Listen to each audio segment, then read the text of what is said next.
As computer-generated imagery advanced rapidly in the late 90s, Squaresoft took a gamble by opening its own animation studio, entitled Square Pictures, based on the island of Oahu, Hawaii. That's where I grew up and am currently making this video right now, so it just seemed fitting to talk about. Spearheaded by Final Fantasy creator Hironobu Sakaguchi, their goal was to branch out from games and push the envelope even further when it came to CG animation. What they ended up creating was Final Fantasy The Spirits Within, which was a technical marvel at the time and still looks fantastic to this day. Now, this isn't going to be a review of the film as a whole, but a look at a specific element of the project that I've always found fascinating. The movie's main character, Aki Ross, was crafted not only to star in Spirits Within, but was intended to appear in future projects as well. They conceived of her as the world's first digital actress, who would appear in multiple films and eventually games, in vastly different contexts, like a living, breathing performer in our world hired to take on a role.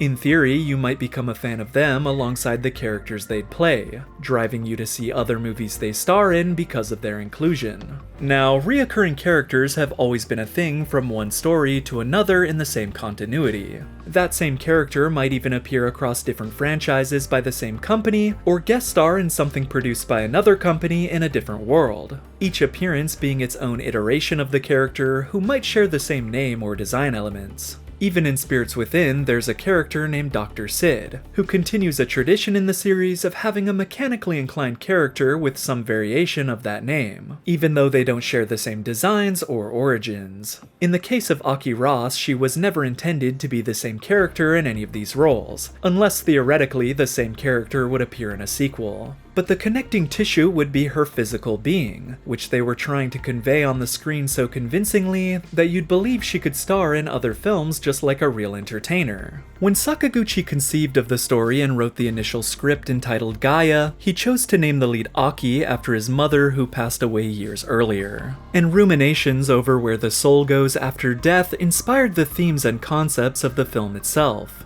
I'm not sure if she would have been named Aki in every story she'd star in, or that was just her name in this story specifically. But since this is the only story she ended up being in, and the actress persona outside the context of the story was never given her own name to be differentiated with, I can only assume she'd always be some kind of pairing of Aki and a different surname. They wanted her design to be versatile, so her age and appearance could be tweaked depending on what any given story needed from her. They wanted her to be beautiful, but for this film they didn't want that to overshadow her intelligence at first glance. So they intentionally removed her makeup and shortened her hair, creating a dignified professional whose elegance charmed you in subtle ways. But they still wanted the potential for Aki to have sex appeal given the right context, as seen when they created new renders for her in a bikini to pose on the cover of Maxim magazine. She was even named the 87th most attractive woman of 2001 in their yearly Hot 100 list,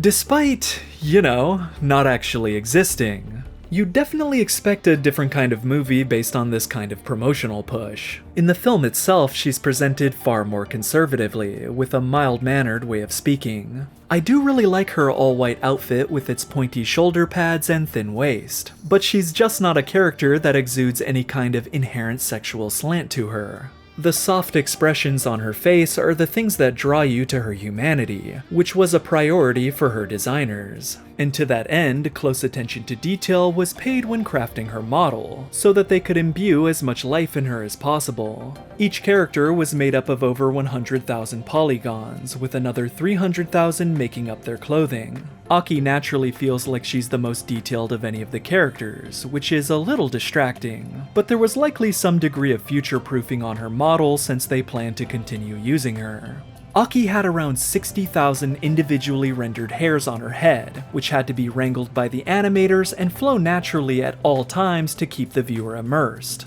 A lot of effort was put into rendering her eyes, which they animated to dilate realistically in response to light.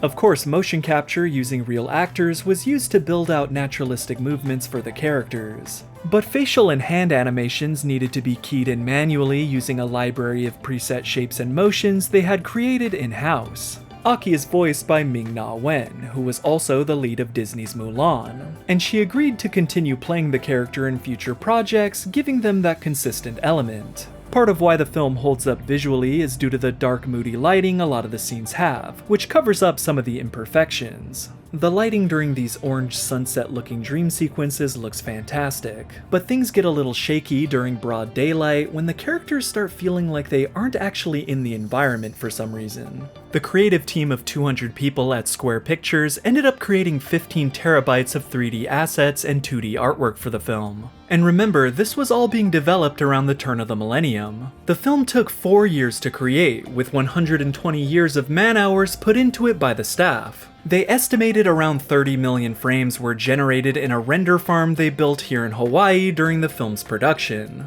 This farm consisted of servers linking together 960 Pentium 3 workstations, tasked with processing the final approximately 142,000 frames that made up the movie's runtime. Some of those individual frames could take over 7 hours to render on their own. All of this was boundary pushing when it came out in 2001, since the world had never seen a completely computer-generated film attempt this level of fidelity or photorealism before. When I think of the concept of Aki, I'm reminded of a character named Laura who appeared in 3 games by Warp Incorporated in the mid to late 90s. This trilogy consisted of D, Enemy Zero, and D2, and all starred a woman named Laura in completely different settings without any connection to one another. In D, she's a woman named Laura Harris, who gets teleported to a horrific castle while looking for her murderous father. In Enemy Zero, she's Laura Lewis, who wakes up from cryogenic sleep aboard a futuristic spaceship coincidentally called the Aki, which has been invaded by a species of killer aliens who are completely invisible.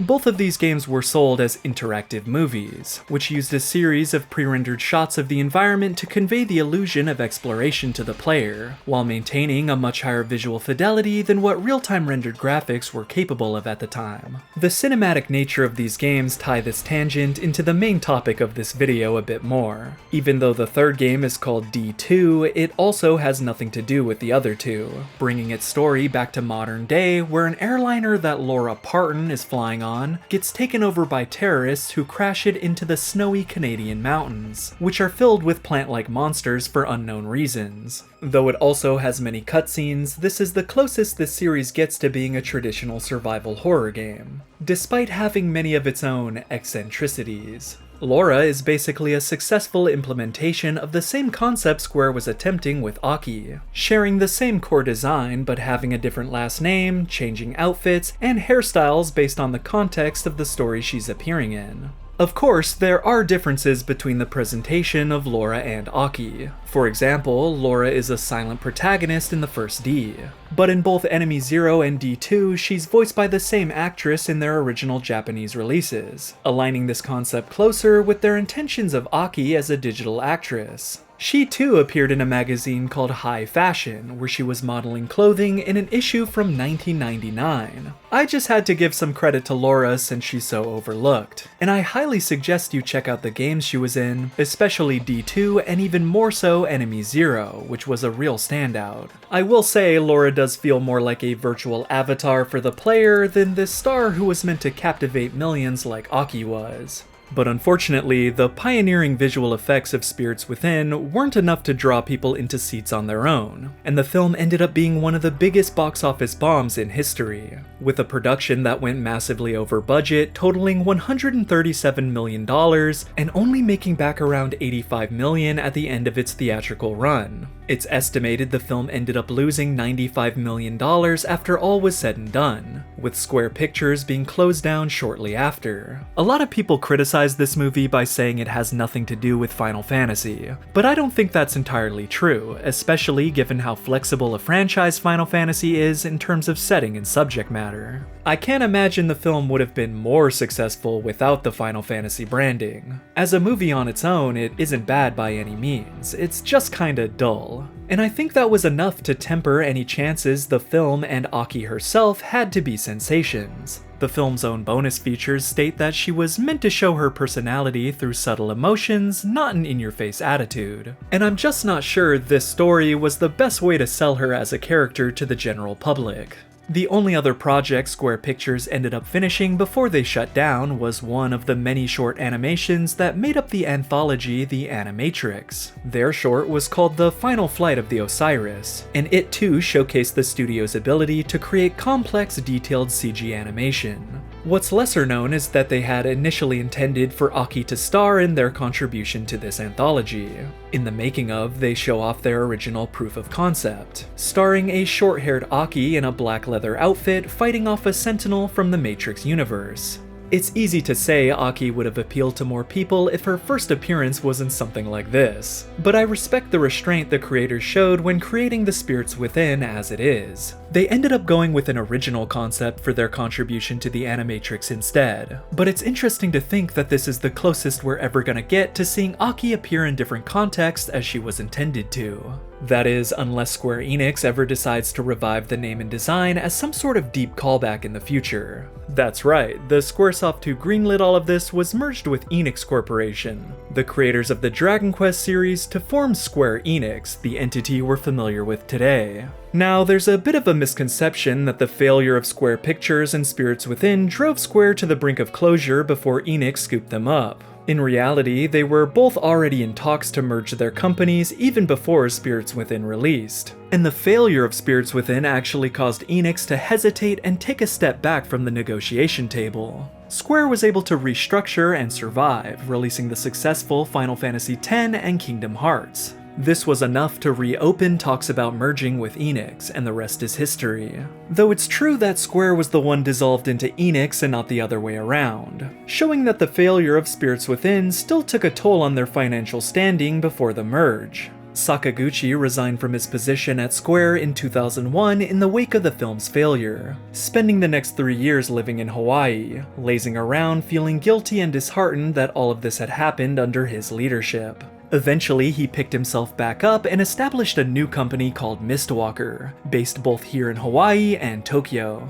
This new company developed some of the earliest Xbox 360 RPGs, Blue Dragon and Lost Odyssey, which Sakaguchi helped develop the stories for. Further down the line, he was praised when he returned to directing with the last story for the Wii.